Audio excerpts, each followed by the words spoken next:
नमस्कार दोस्तों, सिंहासन बत्तीसी की श्रृंखला में 24वीं पुतली करुणावती की कथा में आप सभी का स्वागत है। 24वें दिन दैनिक कार्यों से निवृत्त होकर जैसे ही राजा भोज दरबार में उपस्थित हुए तो सभी दरबारी जन उनके अभिवादन के लिए उठ खड़े हो गए। राजा भोज ने भी सभी का अभिवादन स्वीकार कर उन्हें बैठने के लिए कहा और स्वयं सिंहासन की ओर चल पड़े।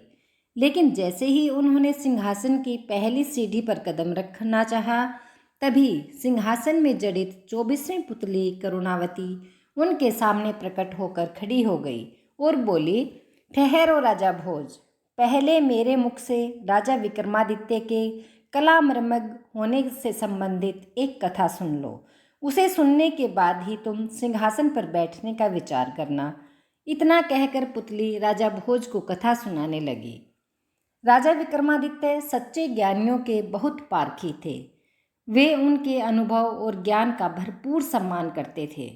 एक दिन वे वन में किसी कारण विचरण कर रहे थे, तभी अचानक उन्होंने दो आदमियों की बातचीत सुनी। उनकी बातचीत सुनकर विक्रमादित्य समझ गए कि उनमें एक ज्योतिषी है। उन्होंने सोचा, इन दोनों की बातें सुननी चाहिए। यह विचार कर उन्होंने अपने जेब से अदृश्य होने वाला चंदन का टीका निकाला। उन्होंने उसे माथे पर लगाया और अदृश्य होकर उनकी बातें सुनने लगे। ज्योतिषी बोला, मित्र, मैंने ज्योतिषी का पूरा ज्ञान अर्जित कर लिया है और अब मैं तुम्हारे भूत, वर्तमान और भविष्य के बारे में सब कुछ बता सकता हूँ। यह कहकर उसने बड़े गर्व से अपने साथी को एक मृत पशु की हड्डी दिखाते हुए कहा, यह हिरण की हड्डी है। इसे शरीर छोड़े हुए 4 वर्ष हो चुके हैं। ज्योतिषी की बातों पर उसके मित्र साथी ने कोई रुचि नहीं जताई। तभी ज्योतिषी की नज़र जमीन पर अदृश्य विक्रमादित्य के पद चिन्हों पर पड़ी। यह देखकर उसने अपने साथी से कहा, इन पद चिन्हों को देख रहे हो, ये किसी साधारण मनुष्य के नहीं हैं। मेरे ज्योतिषी ज्ञान के अनुसार यह पदचिन्ह किसी राजा के होने चाहिए। मुझे लगता है कोई राजा नंगे पांव यहाँ से गया है।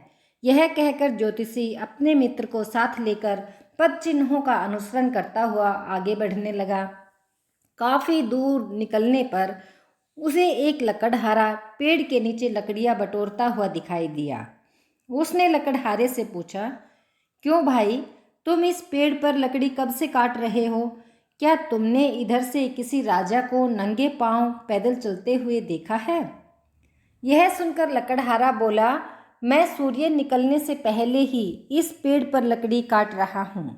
इधर से कोई राजा तो क्या, कोई घास काटने वाला भी नहीं गया।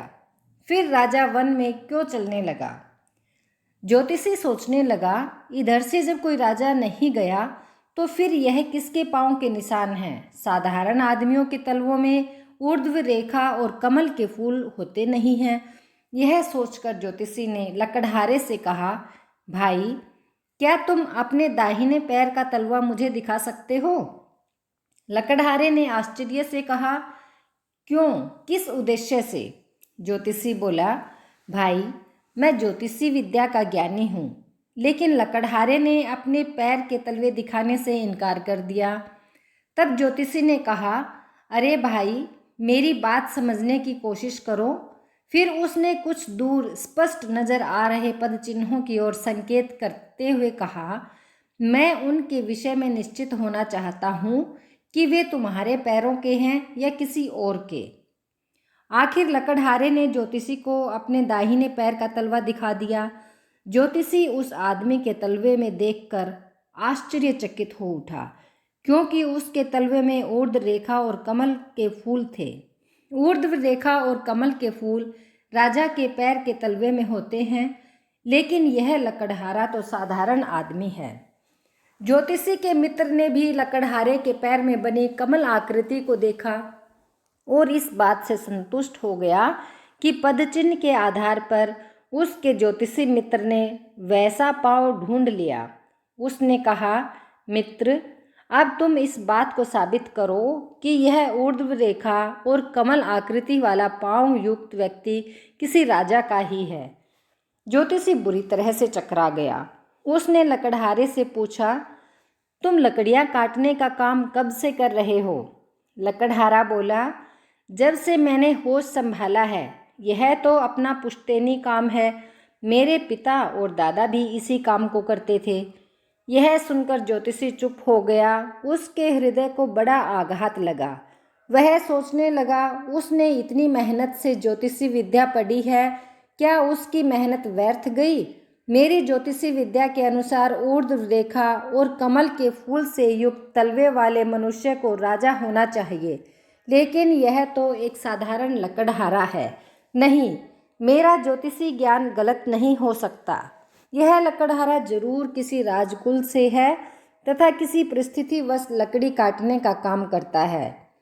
अपने ज्योतिषी मित्र को इस प्रकार सोच विचारों में डूबा देख उसका मित्र बोला, अब कहो, क्या कहते हो?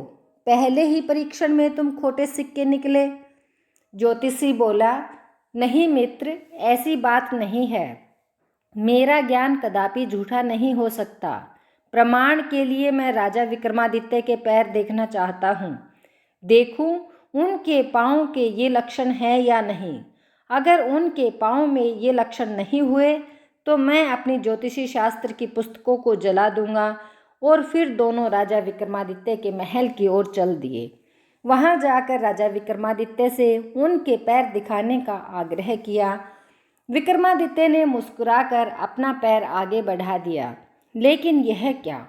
विक्रमादित्य के पैरों के तलवे में न तो ऊर्ध्व रेखा थी और न ही कमल के फूल। यह देखकर ज्योतिषी की आंखों के सामने अंधेरा छा गया। उसे जबरदस्त धक्का लगा और वह बिना कुछ कहे वहां से जाने लगा। ज्योतिषी को इस प्रकार उदास जाते देख विक्रमादित्य ने पूछा, क्यों ज्योतिषी, क्या बात है? मेरे पैरों की रेखाएं देखकर आप इतने दुखी क्यों हो गए?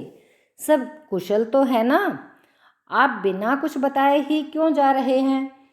ज्योतिषी ने विक्रमादित्य को पूरी बात बताते हुए कहा, महाराज, ज्योतिष शास्त्र में लिखा है कि मनुष्य के पैरों के तलवों में ऊर्ध्व रेखा और कमल के फूल होते हैं, वह बहुत बड़ा राजा होता है। लेकिन आपके पाँव में ऐसा कुछ भी नहीं है, फिर भी आप इतने बड़े साम्राज्य का सुख भोग रहे हैं। ऐसा कैसे संभव है? मैंने जंगल में एक ऐसे आदमी को देखा जिसके पैर के तलवे में ये लक्षण थे, लेकिन वह आदमी लकड़ी काट रहा था। महाराज, यह सब देखने के बाद मैं इस नतीजे पर पहुंचा हूं कि मेरा ज्योतिषी ज्ञान झूठा है। ज्योतिषी की बात सुनकर विक्रमादित्य हंसते हुए बोले, ज्योतिषी जी, क्या आपका विश्वास अपने ज्ञान तथा विद्या से उठ गया? ज्योतिषी जी बोले, बिल्कुल महाराज, मुझे अब अपने ज्ञान और विद्या पर रत्ती भर भी विश्वास नहीं रहा। यह कहकर उसने अपने मित्र से चलने का इशारा किया। जैसे ही वे चलने को तैयार हुए, विक्रमादित्य ने उन्हें रोकते हुए कहा, ठहरो ज्योतिषी जी। यह सुनकर दोनों रुक गए। तब विक्रमादित्य ने एक चाकू मंगवाया और उससे अपने पाँव के तलवे खुरचने लगे। तब उन्होंने ज्योतिषी जी से कहा, अब आप मेरे पाँव के तलवे देख लीजिए। यह देखकर ज्योतिषी आश्चर्यचकित रह गया। अब उसे राजा के तलवों में ऊर्ध्व रेखा और कमल का फूल स्पष्ट नजर आ रहे थे।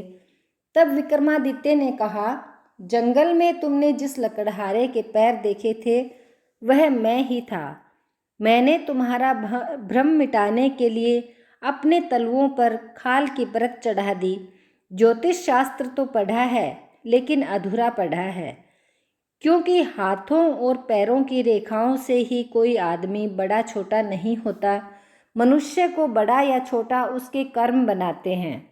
इसके लिए परीक्षणों की आवश्यकता नहीं पड़ती।